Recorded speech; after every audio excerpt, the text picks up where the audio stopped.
3 séries, 3 autores, múltiplas frentes, mas no final do dia, uma só luta. Fala aí pessoal do Filodoxia, tudo tranquilo, tudo beleza? Eu sou o Thiago Ribarni e você está na Filodoxia para o bate-papo, uma resenha comentada e indicações sobre as 3 melhores séries, na minha opinião, desse primeiro semestre de 2025. Simbora! Bem-vinda à rebelião.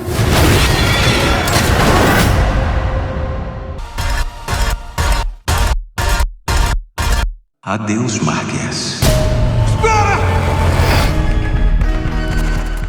No están solos, juntos somos fuertes.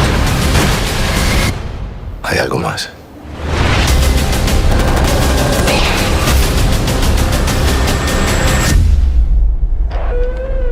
E aqui você já sabe, eu já vou pedindo logo, antes que o fascismo, que é o botão de emergência do capitalismo, continue a ser apertado loucamente, deixa seu like maroto, se inscreva no canal, caso ainda não tenha se inscrito, se estiver assistindo essa prévia por qualquer outro lugar que não é o canal, passa lá pra prestigiar que ajuda muito, beleza? Então agora sim, bora começar! E falando em começar, vamos começar explicando como é que será esse vídeo. Vou indicar aqui 3 séries, você já deve ter visto aí na thumbnail, 3 das minhas preferidas desse primeiro semestre de 2025, trazendo pelo menos um autor de base pra gente fazer uma resenha, uma sinopse, indicação comentada dessas séries. E vamos começar mais ou menos em ordem de lançamento. E lá na Apple TV a gente tem Severance, ou Ruptura.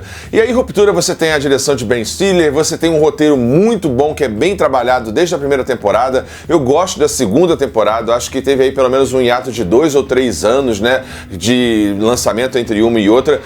Ah, e aqui um pequeno parênteses antes da gente começar. O autor, ou os autores básicos, né, das 3 séries que a gente vai comentar aqui, na minha opinião, são Karl Marx e Foucault. Sim, Karl Marx para falar da luta de classes, exploração, expropriação, alienação, a questão do trabalho e etc.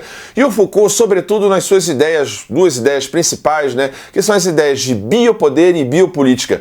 Como o poder se imprime nos corpos, né, a partir desse biopoder, dessa biopolítica. Então, assim, 2 autores de base, Karl Marx e Foucault, ajudam a gente a pensar todas essas séries, os seus contextos e etc. Mas, bora lá voltar para Ruptura. Bom, aqui em Ruptura, né, de Dan Erickson e muita participação do Ben Stiller, eu trago como autor, para a gente pensar essa questão dessa distopia corporativa, eu trago aqui Byung-Chul Han. Sim, Byung-Chul Han, de linha Foucaultiana, né? Vem Foucault com a sociedade disciplinar, depois vem Deleuze com a sociedade do controle, chegamos aqui a Byung-Chul Han com a sociedade do cansaço. Em Ruptura a gente tem um pouco essa crítica ácida e forte, né? No sentido marxista, Foucaultiano e tal, e o Byung-Chul Han me ajuda, e acho que nos ajuda, a pensar essa ideia do sujeito do desempenho, da morte do eros, da morte do desejo, eventualmente um sim, um dizer sim constante a essa ideia de produtividade. Os sujeitos nessa sociedade do cansaço, segundo Byung-Chul Han, se autoexploram alegremente. E é muito isso que acontece na primeira temporada e começa a degringolar e dar o andamento da primeira para a segunda temporada nessa ideia de criação de consciência de classes. Mas para mim o Byung-Chul Han ajuda a gente de alguma forma a atualizar esse conceito, a atualizar essa ideia, para além das questões de luto, trauma, persona, que a gente poderia trazer aqui para a série. Acho que o Byung-Chul Han, trabalhando essa noção de sujeito de desempenho, desse cansaço, dessa estafa, dessa produção incessante, de um trabalho que não faz sentido, que eu sequer entendo, sou alienado, juntando o Byung-Chul Han com Karl Marx, ajuda a gente a pensar aqui Ruptura, para além de Ruptura. Tem vídeo aqui no canal com vários pensadores a partir dessa série, e por isso eu recomendo muito Ruptura, tanto a primeira quanto a segunda temporada. Bom, aí continuando a nossa lista, vamos para esse creme de la creme do sci-fi, do mainstream, que é Andor, primeira e segunda temporada. A segunda temporada estreou agora em 2025. Ó, que chuchu beleza, né? A melhor coisa de Star Wars desde Star Wars. E eu só digo isso por respeito, porque se não houvesse lá Luke, Darth Vader, Obi-Wan, não haveria Andor, só por respeito, porque pra mim, de fato, Andor é a melhor coisa de Star Wars, TV, cinema e etc. E como autor, obviamente eu trago aqui Karl Marx. Sim, Karl Marx. Andor é sobre essa luta contra os fascistas, né? Essa coisa meio cowboy, meio samurai, mas ao mesmo tempo é muito interessante ver aqui em Andor essa desmistificação, essa retirada de cena do escolhido, do Jedi, da força, e vai pro chão da luta, vai pra guerrilha, vai pra uma coisa meio como o PH bem disse, né? Veias abertas da América Latina, né? Galeano e etc. Saramago e tantos outros autores aqui da América Latina que de alguma forma trabalham trabalham essa noção, né, da guerrilha, dessas ditaduras, desses fascismos que se implementaram aqui muito pelos ventos do norte, né, que não movem moinhos. Eu estou falando, claro, obviamente, dos Estados Unidos. E aqui Andor trabalha muito essa noção de consciência de classe, de luta de classe, sobretudo no personagem do Cassian Andor, né, que ele tem ali umas questões individuais, subjetivas, mas aos poucos ele vai entrando para a rebelião, para a revolta, para a liderança, vai criando consciência de classe, que o seu papel é maior do que as suas vontades.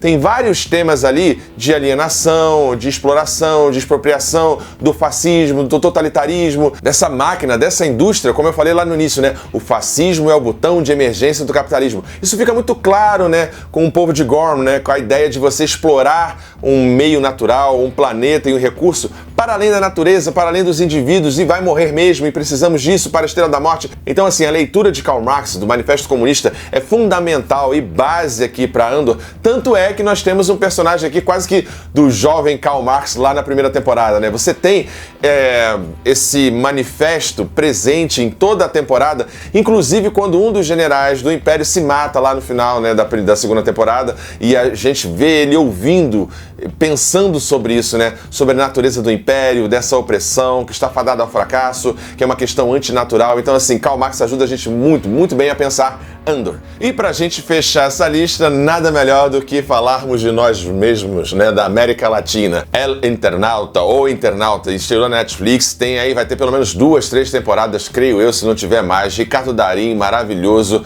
todo o grupo aqui de roteiristas, produtores, diretores, VFX, uma série feita, salvo engano, com 15 a 20 milhões. Sabe o que é isso para Hollywood? Dinheiro de pinga, e traz pra gente um material muito bonito, muito bem acabado, baseado na obra original lá na década de 50 e 60, o quadrinho O Eternauta, que surge como tirinha, com uma crítica ao fascismo, ao totalitarismo, a essas ditaduras, né, da Argentina, que assim, até a ditadura no Brasil se assustava com a ditadura na Argentina, para você ver o nível da coisa, as mães da Praça de Maio, os desaparecidos, enfim, um contexto, um caldo, como a gente viu ali, eu falei em Andor, né, dessas ditaduras na América Latina, com esses ventos do norte americanos e tudo mais, essa coisa da Guerra Fria, o anticomunismo. E aqui o Eternauta traz a ideia de viagem no tempo, invasão interestelar e etc, etc. E como autor, pra gente pensar aqui o Eternauta, eu trago a Tilly Mbembe. Sim, a Tilly Mbembe também de linha Foucaultiana, como a gente viu lá em Byung-Chul Han, em Severance, né, em Ruptura.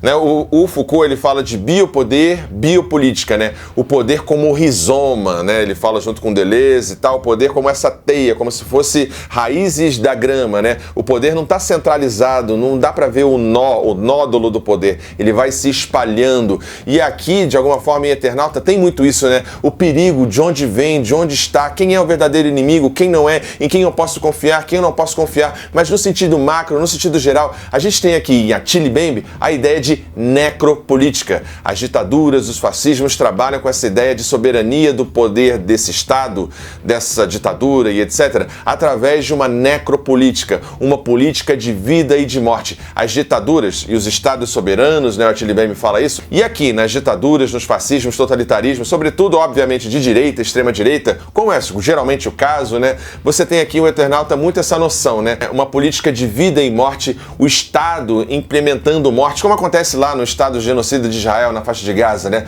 uma política de vida e de morte. Eu disponho da vida, não só dos meus, como do outro. E aqui em Eternauta, acredito que a Tilly Mbembe ajuda a gente a pensar essa necropolítica, essa banalidade do mal. A gente poderia aqui chamar também Hannah Arendt, né, dos totalitarismos, dos fascismos, a origem do totalitarismo, a ideia dessa banalidade do mal.